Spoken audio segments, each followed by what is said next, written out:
Shalom, Bapak, Ibu, dan saudara-saudari terkasih. Salam sejahtera dan salam damai bersama Yesus Kristus. Marilah kita membaca, mendengarkan, dan merenungkan sejenak firman Allah.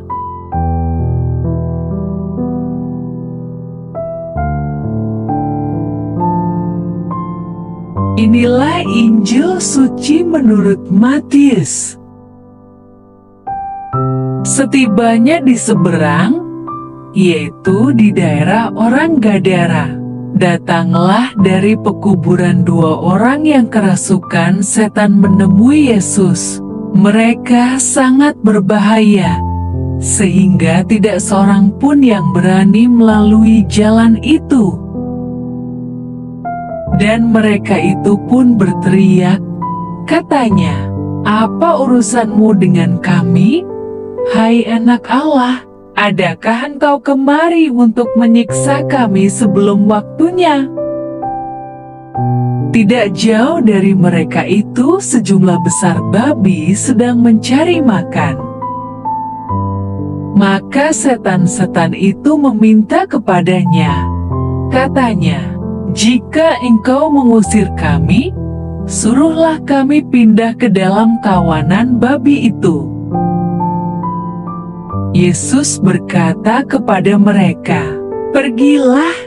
Lalu keluarlah mereka dan masuk ke dalam babi-babi itu. Maka terjunlah seluruh kawanan babi itu dari tepi jurang ke dalam danau, dan mati di dalam air.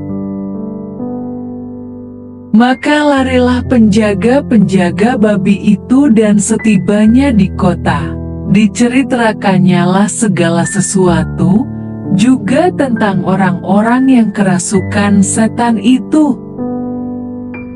Maka keluarlah seluruh kota mendapatkan Yesus, dan setelah mereka berjumpa dengan Dia, mereka pun mendesak supaya Ia meninggalkan daerah mereka. Demikianlah sabda Tuhan. Terpujilah Kristus. Renungan Injil. Bapak, Ibu, dan saudara-saudari terkasih, kisah penyembuhan orang kerasukan setan ini juga ditulis oleh penginjil Lukas dan Markus. Biasanya hal ini diartikan bahwa peristiwa benar-benar terjadi dan berdampak luas pada para pendengar dan yang menyaksikannya, dan menjadi salah satu bahan pewartaan. Dari mulut yang kerasukan setan, setan berseru, "Apa urusanmu dengan kami, hai anak Allah?" Di sini setan saja mengenal dan mengakui Yesus sebagai anak Allah. Bapak, Ibu, dan saudara-saudari terkasih, setan saja mengakui bahwa Yesus adalah anak Allah. Manusia yang normal saja banyak yang tidak mengakui Yesus sebagai anak Allah, malahan melebihi dari orang yang kerasukan setan tidak mau mengakui Yesus sebagai anak Allah. Di sini kita mendapatkan dasar yang kuat dari pengakuan-pengakuan itu, bahwa Yesus adalah anak Allah. Pengakuan ini yang membawa kesembuhan dan keselamatan. Setan-setan yang diusir Yesus dari tubuh orang itu meminta diperbolehkan masuk ke dalam tubuh babi-babi, dan binatang ini menjadi kaget lari dan terjun ke danau serta mati lemas. Para penjaga babi lebih melihat kerugiannya, yakni matinya babi-babi daripada sembuh totalnya orang yang kerasukan setan. Dan akhirnya Yesus sang penyembuh yang diusir dari daerah itu. Beranikah kita mengorbankan harta termasuk hewan yang dimiliki demi kesembuhan manusia yang memiliki martabat dan jiwa yang kekal? Sering kita menjumpai situasi pelik yang menuntut pertimbangan kemanusiaan atau diskresi dalam Tuhan. Kita percaya bahwa Tuhan hadir di dunia ini tiada lain untuk mengasihi kita, untuk menyelamatkan kita.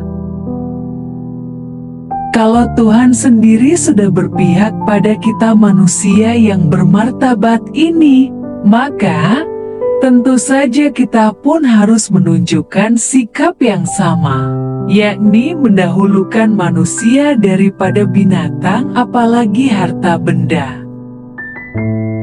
Pertama dan utama perlu kita menentukan pilihan untuk mengusahakan kesembuhan, kesejahteraan dan keselamatan manusia, khususnya orang-orang yang tersisih dan terpinggirkan, yang sering diperlakukan sebagai binatang atau benda saja.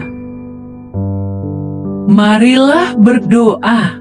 Allah Bapa, sumber pengharapan, Engkau telah mengikat perjanjian dengan semua orang melalui Yesus yang terurapi. Semoga kami selalu berpegang teguh pada Dia dan berkembang menjadi umat yang patuh setia.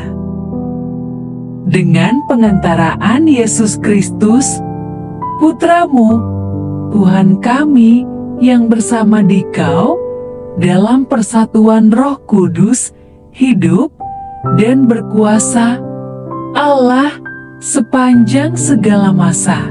Dalam nama Bapa, Putra, dan Roh Kudus. Amin. Terima kasih sudah mendengarkan dan merenungkan firman Allah.